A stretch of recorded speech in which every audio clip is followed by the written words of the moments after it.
ಸೌಮ್ಯ ಕಳಸ, news 18 Kannada, Bengaluru.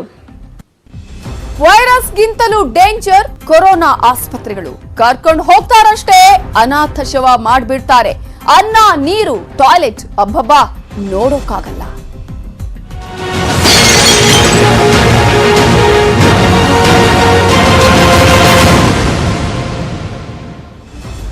ರಾಜ್ಯದ ಜನರೇ ಎಚ್ಚರ ಎಚ್ಚರ ಎಚ್ಚರ. ಕೊರೋನಾ ಬಗ್ಗೆ ನಿರ್ಲಕ್ಷ್ಯವನ್ನಂತೂ ಮಾಡ್ಲೇಬೇಡಿ.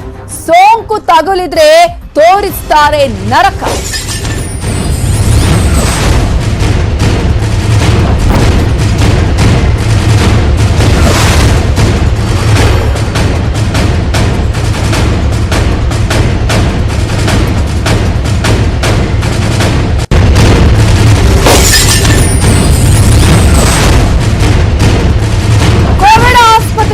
ಘನಘೋರ ಸ್ಥಿತಿ. ಈ ಪರಿಸ್ಥಿತಿಯನ್ನ ಕೇಳಿದ್ರೆ ನೀವು ಬೆಚ್ಚಿ ಬೀಳ್ತೀರಾ. ರೋಗಿಯನ್ನ ಯಾವ ರೀತಿಯಾಗಿ ನಡೆಸಿಕೊಳ್ತಾರೆ, ರೋಗಿಯನ್ನ ಕೀಳಾಗಿ ನಡೆಸಿಕೊಳ್ತಾರೆ. ಇದು ನಾವು ಹೇಳ್ತಾ ಇಲ್ಲ, ಸೋಂಕಿತರೇ ಹೇಳ್ತಾ ಇರುವ ಮಾತು. ನ್ಯೂಸ್ 18 ನಲ್ಲಿ ಸ್ಫೋಟಕ ಆಡಿಯೋ. ಸರ್ಕಾರಿ ನರಕ ಬಿಚ್ಚಿಟ್ಟ ವಾರಿಯರ್.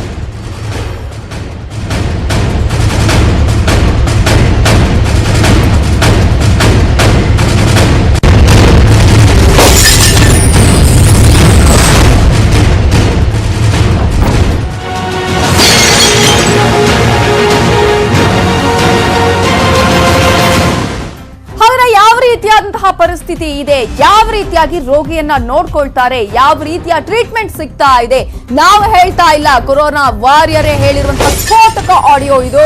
ಊಟ ಸಿಗಲ್ಲ, ನೀರು ಕೊಡಲ್ಲ, ಚಿಕಿತ್ಸೆ ಅಂತೂ ಸಿಗೋದೇ ಇಲ್ಲ ಅನ್ನುವಂತಹ ವಿಚಾರ. ಕೊರೋನಾ ವಾರಿಯರ್ ಪೊಲೀಸ್ಗಳ ಪರಿಸ್ಥಿತಿಯನ್ನ ಅವರೇ ಬಿಚ್ಚಿಟ್ಟಿದ್ದಾರೆ. ಪೊಲೀಸರಿಗೆ ಚಿಕಿತ್ಸೆ ಸಿಗ್ತಾ ಇಲ್ಲ, ಹಾಗಾದ್ರೆ ಸಾಮಾನ್ಯರ ಸ್ಥಿತಿಯನ್ನ ನೀವು ಒಂದ್ಸಲ ಊಹಿಸಿ ನೋಡಿ ಯಾವ ರೀತಿಯಾಗಿ ಇರುತ್ತೆ ಅಂತ ಹೇಳಿ. ಕೋವಿಡ್ ಆಸ್ಪತ್ರೆಗಳಲ್ಲಿನ ನರಕ ಒಂದ ಎರಡ. ಯಾವ ಅಧಿಕಾರಿಗಳು ಕೂಡ ಇದಕ್ಕೆ ಕ್ಯಾರೆ ಅನ್ನೋದಿಲ್ಲ. ಸೋಂಕೇನಾದ್ರೂ ತಗುಲಿ ಆಸ್ಪತ್ರೆ ಸೇರಿದ್ರೆ ಅವರ ಕತೆ ಅಷ್ಟೇ ಅನ್ನುವಂತಹ ಪರಿಸ್ಥಿತಿಯವರೆಗೂ ಕೂಡ ತಂದು ಬಿಡ್ತಾರೆ. ನ್ಯೂಸ್ 18 ನಲ್ಲಿ ಪೊಲೀಸರ ಅಸಹಾಯಕ ಮಾತು. ಕೋವಿಡ್ ಆಸ್ಪತ್ರೆಗಳ ಅವ್ಯವಸ್ಥೆಯ ಅನಾವರಣ. ನ್ಯೂಸ್ 18 ನಲ್ಲಿ ಎಕ್ಸ್ಕ್ಲೂಸಿವ್ ಆಡಿಯೋ. ಪೊಲೀಸರಿಗೆ ಇದು ಯಾವ ರೀತಿಯಾಗಿ ಪರಿಣಾಮ ಆಗಿದೆ, ಹಾಗಾದ್ರೆ ಜನಸಾಮಾನ್ಯರು ಹೋದ್ರೆ, ವಾರಿಯರ್ಗಳಿಗೆ ಇಂತಹ ಸಿಚುವೇಶನ್ ಆದ್ರೆ, ಜನಸಾಮಾನ್ಯರು ಹೋದ್ರೆ ಅವರ ಪರಿಸ್ಥಿತಿ ಇನ್ ಹೇಗಿರ್ಬೇಕು?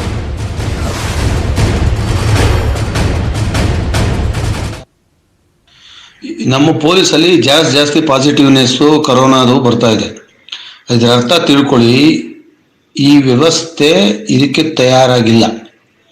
ನಾನು ಇವತ್ತು 16 ಜನಕ್ಕೆ ಬೆಡ್ ಕೊಡಿಸುವಷ್ಟರಲ್ಲಿ ಬೆಳಗ್ಗೆ 8 ಗಂಟೆಯಿಂದ 1 ಗಂಟೆ ತನಕ ಹೋರಾಟ ಮಾಡಿದ್ದೀನಿ MS ರಾಮಯ್ಯದಲ್ಲಿ. ಏನಂತ ಯಾವುದೇ BBMP ಆಫೀಸರ್ಸ್ ಅಲ್ಲಿ, ಮೆಡಿಕಲ್ ಆಫೀಸರ್ಸ್ ಅಲ್ಲಿ ನಮಗೆ ಸಪೋರ್ಟ್ ಮಾಡ್ತಾ ಇಲ್ಲ. ಅವರು ಫೋನ್ನೇ ಎತ್ತಲ್ಲ ಕೆಲವರು. ಇದು ಒಂದು ಕಡೆ ಬೆಡ್ ಸಿಗ್ತಾ ಇಲ್ಲ, ಆ ಪರಿಸ್ಥಿತಿ ಇದೆ.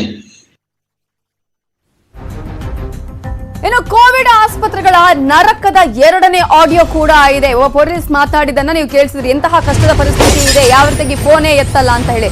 ಮತ್ತೊಂದ್ ಕಡೆ ಕೋವಿಡ್ ಆಸ್ಪತ್ರೆಗಳ ನರಕದ ಎರಡನೇ ಆಡಿಯೋ ಇದು. ಕೊರೋನಾ ವಾರಿಯರ್ ಅಂದ್ರೂ ಕೂಡ ನೋಡಲ್ಲ, ಹೆಡ್ ಖಾಲಿ ಇದ್ರೂ ಕೂಡ ರೋಗಿಗೆ ಕೊಡೋದಿಲ್ಲ.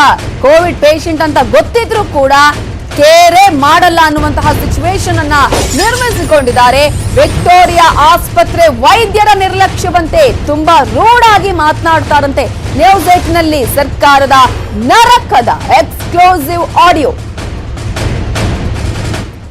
ನಮ್ಮಲ್ಲಿ ಒಬ್ಬ ಹೆಡ್ ಕಾನ್ಸ್ಟೇಬಲ್ ಸತ್ತ, ಬೇಲೂರಯ್ಯ ಅಂತ. ಅವನ ಬಾಡಿ ತಗೊಳಕ್ಕೆ ಅವನ ಮನೆಯಿಂದ ಯಾರೂ ಬಂದಿಲ್ಲ. ಅವ್ರ ಅಣ್ಣ ಬರ್ಲಿಲ್ಲ, ಅವನ ಹೆಂಡತಿ ಬರ್ಲಿಲ್ಲ, ಅವ್ರ ಮಕ್ಕಳು ಬರ್ಲಿಲ್ಲ, ಅವ್ರ ಅಂತಂದ್ರೆ. ಇದು ನಮ್ಮ ಇವತ್ತಿನ ಪರಿಸ್ಥಿತಿಗಳು. ನಾವೇ ಇವತ್ತು ದಫನ್ ಮಾಡ್ದ, ಬೂದಿ ನಾಳೆ ಕೊಡ್ತೀನಿ ಅಂದವ್ರೆ, ಬೂದಿ ಅವ್ರ ಮನೆಗೆ ತಲುಪಿಸ್ತೀವಿ. ದಯವಿಟ್ಟು ಬಿ ಅವೇರ್. ನಮ್ಗೆ ಯಾರು ಆಗಲ್ಲ ರೀ, ಪೊಲೀಸ್ಗಂದ್ರೆ ಯಾರು ಆಗಲ್ಲ. ವಿಕ್ಟೋರಿಯಾದಲ್ಲಿ ಒಬ್ಳು ಇದ್ದಾಳೆ, ಸ್ಮಿತನೋ ಸ್ವಾತಿನೋ ಅಂತ. ಎಷ್ಟು ರೂಢಾಗಿ ಬಿಹೇವ್ ಮಾಡ್ತಾಳೆ ಗೊತ್ತಾ ಡಾಕ್ಟ್ರು. ಬೆಡ್ ಕೇಳಿ ಫೋನ್ ಮಾಡಿದ್ರೆ ಬಹಳ ರೂಢಾಗಿ, ಇಲ್ಲ ಸ್ವಾಮಿ ಏನ್ ಮಾಡಕ್ಕಾಯ್ತದೆ ಅಂದ್ಲು.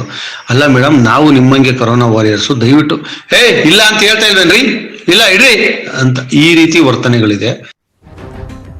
ನೋಡಿ ಯಾವ ರೀತಿಯಾಗಿ ಸಿಚುವೇಶನ್ ಇದೆ ಅನ್ನೋದನ್ನ ಕೊರೋನಾ ವಾರಿಯರ್ಗಳೇ ಹೇಳ್ತಾ ಇರುವಂತದ್ದು. ಇದು ಆಡಿಯೋ ಈಗಾಗಲೇ ಒಂದು ರೀತಿಯಲ್ಲಿ ವೈರಲ್ ಆಗ್ತಾ ಇದೆ. ವೈರಲ್ ಆಗಿರುವಂತಹ ಆಡಿಯೋಗಳನ್ನು ನೀವು ಗಮನಿಸಿದ್ರೆ ಅಲ್ಲಿನ ಸಿಚುವೇಶನ್ ಹೇಗಿದೆ ಅನ್ನೋದನ್ನ ಗಮನಿಸಬಹುದು. ಒಂದು ರೀತಿಯಲ್ಲಿ ಸ್ಫೋಟಕ ಆಡಿಯೋಗಳು ಇವೆಲ್ಲವೂ ಕೂಡ. ಕೊರೋನಾ ವಾರಿಯರ್ ಆದ್ರೂ ಕೂಡ ಇಂತಹ ಸಿಚುವೇಶನ್ ಇದೆ. ಹಾಗಾದ್ರೆ ಜನಸಾಮಾನ್ಯರ ಕಥೆ ಏನು ಅನ್ನೋದು. ಸರ್ಕಾರಿ ನರಕದ 3ನೇ ಎಕ್ಸ್ಕ್ಲೂಸಿವ್ ಆಡಿಯೋ ಕೂಡ ಇದೆ. ಇದು ಸೋಂಕಿತ ಮಾತನಾಡಿರುವ ಆಡಿಯೋ. ಸರ್ಕಾರಿ ಆಸ್ಪತ್ರೆಗಳ ನರಕದ ಅನಾವರಣ ಆಗುತ್ತೆ ಅಲ್ಲಿ.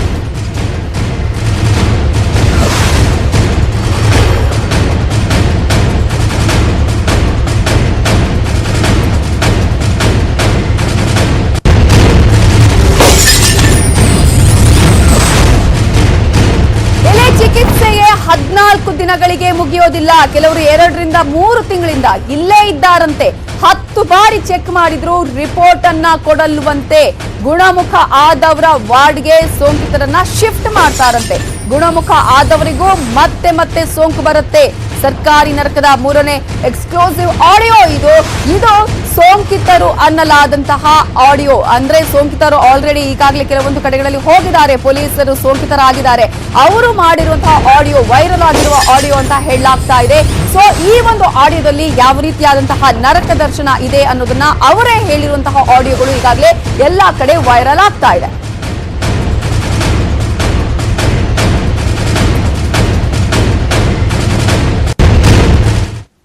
ಇಲ್ಲಿ ಹಾಸ್ಪಿಟ್ಲ್ ಒಳಗಡೆ ಬಂದ್ಮೇಲೆ ಕೂಲಿ ಮಾಡೋನು ಒಂದೇ, ಪೊಲೀಸು ಒಂದೇ, ಇಂಜಿನಿಯರು ಒಂದೇ, ಎಲ್ಲ ಒಂದೇ ಟ್ರೀಟ್ಮೆಂಟ್. ಅದೇ 5 ಥರದ್ ಮಾತ್ರ ಅದನ್ನೇ ತಿನ್ಬೇಕು. ಸ್ಟಾರ್ಟಿಂಗ್ ಅಲ್ಲಿ 2 ದಿನ ಒಳ್ಳೆ ತಿಂಡಿ ಕೊಟ್ರು, ಒಳ್ಳೆ ಊಟ ಕೊಟ್ರು.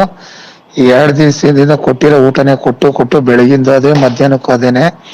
ಹೊಟ್ಟೆಲೆಲ್ಲ ಉರಿ ಬಂದ್ಬಿಟ್ಟಿದೆ. ಒಂದು ಟ್ಯಾಬ್ಲೆಟ್ ತಗೋಬೇಕಾದ್ರೆ 20 ಸಾರಿ 5ನೇ ಫ್ಲೋರ್ಗೆ ಹೋಗ್ಬೇಕು. ಡಾಕ್ಟರ್ಗಳು ಯಾರು ಸರಿಯಾಗಿ ರೆಸ್ಪಾನ್ಸ್ ಮಾಡಲ್ಲ. ನಮ್ಮ ಧೈರ್ಯ ಇದ್ರೆ ಮಾತ್ರ ನಾವು ಗೆದ್ದು ಆಚೆ ಬರ್ಲಿಕ್ಕೆ ಸಾಧ್ಯ. ದಯವಿಟ್ಟು ಎಲ್ಲರ ಮನ್ಸಲ್ಲಿ ಕೊಡಿ. ನಮ್ಮ ಧೈರ್ಯ ಇದ್ರೆ ಮಾತ್ರ ನಾವು ಗೆದ್ದು ಆಚೆ ಬರ್ಲಿಕ್ಕೆ ಸಾಧ್ಯ. ವಯಸ್ಸಾಗಿರೋರ್ನ ಒಂದ್ ಕಡೆ, ಲೋ BP ಇರೋರ್ನ ಒಂದ್ ಕಡೆ, ಶುಗರ್ BP ಇರೋರ್ನ ಒಂದ್ ಕಡೆ, ಥೈರಾಯ್ಡ್ ಇರೋರು ಒಂದ್ ಕಡೆ, ಕ್ಯಾನ್ಸರ್ ಪೇಷಂಟ್ ವಿತ್ ಕೋವಿಡ್ ಇರೋರ್ನ ಒಂದ್ ಕಡೆ. ಈಗ ನನಗೆ BP, ಶುಗರ್, ಬೇರೆ ಅದರ್ಸ್ ಪ್ರಾಬ್ಲಮ್ ಏನು ಇಲ್ಲ. ಈ ಕೋವಿಡ್ ಬಂದಿದೆ. ಸೊ ನನಗೆ ಯಾವುದೇ ರೀತಿ ಸಿಂಪ್ಟಮ್ಸ್ ಇಲ್ಲ. ಆಗ್ಲೇ 7ನೇ ದಿವಸ ಇವತ್ತು ಅಡ್ಮಿಟ್ ಆಗಿ ನಾನು ಯಾವುದೇ ರೀತಿ ಸಿಂಪ್ಟಮ್ಸ್ ಇಲ್ಲ. ಅವ್ರು ಕೊಟ್ಟಿರೋ ಮಾತ್ರೆ ಎಲ್ಲ ತಿಂತಾ ಇದ್ದೀನಿ, ಏನು ಇಲ್ಲ ನನಗೆ. ಆಗ್ಲೇ ಇಲ್ಲಿ 1 ತಿಂಗಳು 2 ತಿಂಗಳು ಆಗಿರೋರು ಇದಾರೆ. ಇಲ್ಲಿ 10 ಸಾರಿ ಚೆಕ್ ಮಾಡಿದಾರೆ. ಅವ್ರಿಗೆ ಯಾರಿಗೂ ರಿಪ್ಲೈನೇ ಹೇಳ್ತಾ ಇಲ್ಲ, ರಿಪೋರ್ಟ್ ಹೇಳ್ತಾ ಇಲ್ಲ.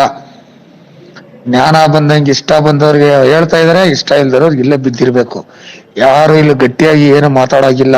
ಆಮೇಲೆ ನೆಗೆಟಿವ್ ಅಂತಾರೆ, ಡಿಸ್ಚಾರ್ಜ್ ಮಾಡಲ್ಲ. ತಿರ್ಗಾ ಹೊಸ ಪೇಷಂಟ್ ಗಳು ಬರ್ತಾನೆ ಇರ್ತಾರೆ. ಅವ್ರಿಗೆ ಇವ್ರು ಟಚ್ ಮಾಡ್ಕೊಳ್ತಾರೆ. ತಿರ್ಗಾ ಅವ್ರು ಹೇಗೇನ್ ಪಾಸಿಟಿವ್ ಆಗ್ತಾನೆ ಇರ್ತಾರೆ. ದಯವಿಟ್ಟು ನಿಮ್ ಜಾಗ್ರತೆ ನಿಮ್ ಕೈಯಲ್ಲಿ ಹುಷಾರಾಗಿರಿ.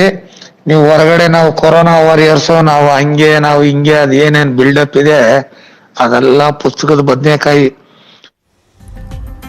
ಸೋಂಕಿತ ಕೊರೋನಾ ವಾರಿಯರ್ ಅಥವಾ ಪೊಲೀಸರನ್ನ ಏನ್ ಕರಿತೀವಿ, ಅಂತಹ ಸೋಂಕಿತ ಪೊಲೀಸರುಗಳೇ ಮಾಡಿರುವಂತಹ ಒಂದು ಆಡಿಯೋ ಅನ್ನುವಂಥದ್ದು ಇದು ವೈರಲ್ ಆಗಿದೆ. ಈಗಾಗಲೇ ಅವರೇ ಮಾಡಿರುವ ಆಡಿಯೋ ಅಂತ ಹೇಳಲಾಗ್ತಾ ಇದೆ. ಹಾಗಾದ್ರೆ ಈ ಒಂದು ಆಡಿಯೋದಲ್ಲಿ ಏನಿದೆ ಅನ್ನೋದನ್ನ ಒಂದೊಂದಾಗಿ ನೋಡ್ತಾ ಹೋಗೋಣ. ನಮ್ಮ ಪೊಲೀಸಲ್ಲಿ ಜಾಸ್ತಿ ಪಾಸಿಟಿವ್ನೆಸ್ ಕರೋನಾದು ಬರ್ತಾ ಇದೆ. ಇದರ ಅರ್ಥ ತಿಳ್ಕೊಳ್ಳಿ, ಈ ವ್ಯವಸ್ಥೆ ಇದಕ್ಕೆ ತಯಾರಾಗಿಲ್ಲ. ನಾನು ಇವತ್ತು 16 ಜನಕ್ಕೆ ಬೆಡ್ ಕೊಡಿಸುವಷ್ಟರಲ್ಲಿ ಬೆಳಿಗ್ಗೆ 8 ಗಂಟೆಯಿಂದ 1 ಗಂಟೆ ತನಕ ಹೋರಾಟ ಮಾಡಿದ್ದೀನಿ MS ರಾಮಯ್ಯದಲ್ಲಿ. ಏನಂತ ಯಾವುದೇ BBMP ಆಫೀಸರ್ಸ್ ಅಲ್ಲಿ, ಮೆಡಿಕಲ್ ಆಫೀಸರ್ಸ್ ಅಲ್ಲಿ ನಮಗೆ ಸಪೋರ್ಟ್ ಮಾಡ್ತಾ ಇಲ್ಲ. ಅವರು ಫೋನ್ನೇ ಎತ್ತಲ್ಲ ಕೆಲವರು. ಇದು ಒಂದು ಕಡೆ ಬೆಡ್ ಸಿಗ್ತಾ ಇಲ್ಲ, ಆ ಪರಿಸ್ಥಿತಿ ಇದೆ. ನಮ್ಮಲ್ಲಿ ಒಬ್ಬ ಹೆಡ್ ಕಾನ್ಸ್ಟೇಬಲ್ ಸತ್ತ, ಬೇಲೂರಯ್ಯ ಅಂತ. ಅವನ ಬಾಡಿ ತಗೊಳಕ್ಕೆ ಅವನ ಮನೆಯಿಂದ ಯಾರೂ ಬಂದಿಲ್ಲ. ಅವ್ರ ಅಣ್ಣ ಬರಲಿಲ್ಲ, ಅವನ ಹೆಂಡತಿ ಬರಲಿಲ್ಲ, ಅವ್ರ ಮಕ್ಕಳು ಬರಲಿಲ್ಲ, ಅವ್ರ ಅಂತಂದ್ರೆ. ಇದು ನಮ್ಮ ಇವತ್ತಿನ ಪರಿಸ್ಥಿತಿಗಳು. ನಾವೇ ಇವತ್ತು ದಫನ್ ಮಾಡ್ದ, ಬೂದಿ ನಾಳೆ ಕೊಡ್ತೀನಿ ಅಂದವ್ರೆ, ಬೂದಿ ಅವ್ರ ಮನೆಗೆ ತಲುಪಿಸ್ತೀವಿ. ದಯವಿಟ್ಟು ಬಿ ಅವೇರ್. ನಮ್ಗೆ ಯಾರೂ ಆಗಲ್ಲ ರೀ, ಪೊಲೀಸ್ಗಂದ್ರೆ ಯಾರೂ ಆಗಲ್ಲ. ವಿಕ್ಟೋರಿಯಾದಲ್ಲಿ ಒಬ್ಳು ಇದ್ದಾಳೆ, ಸ್ಮಿತನೋ ಸ್ವಾತಿನೋ ಅಂತ. ಎಷ್ಟು ರೂಡಾಗಿ ಬಿಹೇವ್ ಮಾಡ್ತಾಳೆ ಗೊತ್ತಾ ಡಾಕ್ಟ್ರು. ಬೆಡ್ ಕೇಳಿ ನಮ್ಮ ಸ್ಟಾಫ್ಗೆ ಫೋನ್ ಮಾಡಿದ್ರೆ ಭಾಳ ರೂಡಾಗಿ, ಇಲ್ಲ ಸ್ವಾಮಿ ಏನ್ ಮಾಡಕ್ಕಾಯ್ತದೆ ಅಂದ್ಲು. ಅಲ್ಲ ಮೇಡಮ್, ನಾವು ನಿಮ್ಮಂಗೆ ಕೊರೋನಾ ವಾರಿಯರ್ಸು, ದಯವಿಟ್ಟು ಇಲ್ಲ ಅಂತ ಹೇಳ್ತಾ ಇದ್ದೇನ್ರಿ, ಇಲ್ಲ ಇಡ್ರಿ ಅಂತ ಈ ರೀತಿ ವರ್ತನೆ. ಇಲ್ಲಿ ಹಾಸ್ಪಿಟ್ಲ್ ಒಳಗಡೆ ಬಂದ್ಮೇಲೆ ಕೂಲಿ ಮಾಡೋನು ಒಂದೇ, ಪೊಲೀಸು ಒಂದೇ, ಇಂಜಿನಿಯರು ಒಂದೇ, ಎಲ್ಲ ಒಂದೇ ಟ್ರೀಟ್ಮೆಂಟ್. ಅದೇ 5 ತರದ್ ಮಾತ್ರ, ಅದನ್ನೇ ತಿನ್ಬೇಕು. ಸ್ಟಾರ್ಟಿಂಗ್ ಅಲ್ಲಿ 2 ದಿನ ಒಳ್ಳೆ ತಿಂಡಿ ಕೊಟ್ರು, ಒಳ್ಳೆ ಊಟ ಕೊಟ್ರು. 2 ದಿವಸದಿಂದ ಕೊಟ್ಟಿರೋ ಊಟನೇ ಕೊಟ್ಟು ಬೆಳಗಿಂದ ಅದೇ, ಮಧ್ಯಾಹ್ನಕ್ಕೂ ಅದೇನೆ. ಹೊಟ್ಟೆಲೆಲ್ಲ ಉರಿ ಬಂದ್ಬಿಟ್ಟಿದೆ. ಒಂದು ಟ್ಯಾಬ್ಲೆಟ್ ತಗೋಬೇಕಾದ್ರೆ 20 ಸಾರಿ 5ನೇ ಫ್ಲೋರ್ಗೆ ಹೋಗ್ಬೇಕು. ಡಾಕ್ಟರ್ಗಳು ಯಾರು ಸರಿಯಾಗಿ ರೆಸ್ಪಾನ್ಸ್ ಮಾಡಲ್ಲ. ನಮ್ಮ ಧೈರ್ಯ ಇದ್ರೆ ಮಾತ್ರ ನಾವು ಗೆದ್ದು ಆಚೆ ಬರ್ಲಿಕ್ಕೆ ಸಾಧ್ಯ. ದಯವಿಟ್ಟು ಎಲ್ಲಾರು ಮನ್ಸಲ್ಲಿ ಕೊಡಿ, ನಮ್ಮ ಧೈರ್ಯ ಇದ್ರೆ ಮಾತ್ರ ನಾವು ಗೆದ್ದು ಆಚೆ ಬರ್ಲಿಕ್ಕೆ ಸಾಧ್ಯ. ವಯಸ್ಸಾಗಿರೋರ್ನ ಒಂದ್ ಕಡೆ, ಲೋ BP ಇರೋರ್ನ ಒಂದ್ ಕಡೆ, ಶುಗರ್ BP ಇರೋರ್ನ ಒಂದ್ ಕಡೆ, ಥೈರಾಯ್ಡ್ ಇರೋರು ಒಂದ್ ಕಡೆ, ಕ್ಯಾನ್ಸರ್ ಪೇಷಂಟ್ ವಿತ್ ಕೋವಿಡ್ ಇರೋರ್ನ ಒಂದ್ ಕಡೆ. ಈಗ ನನಗೆ BP, ಶುಗರ್, ಬೇರೆ ಅದರ್ಸ್ ಪ್ರಾಬ್ಲಮ್ ಏನು ಇಲ್ಲ.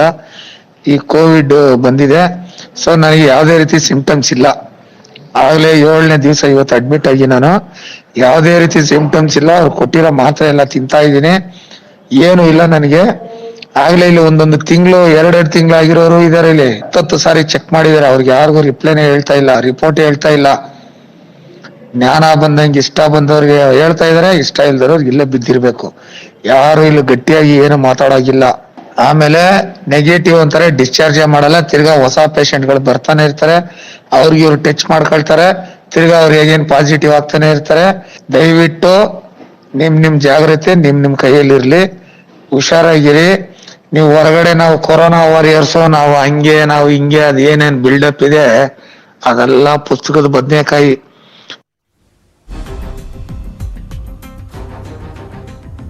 ಇನ್ನಷ್ಟು ಅಪ್ಡೇಟ್ಸ್ ಬ್ರೇಕ್ ಆದ್ಮೇಲೆ.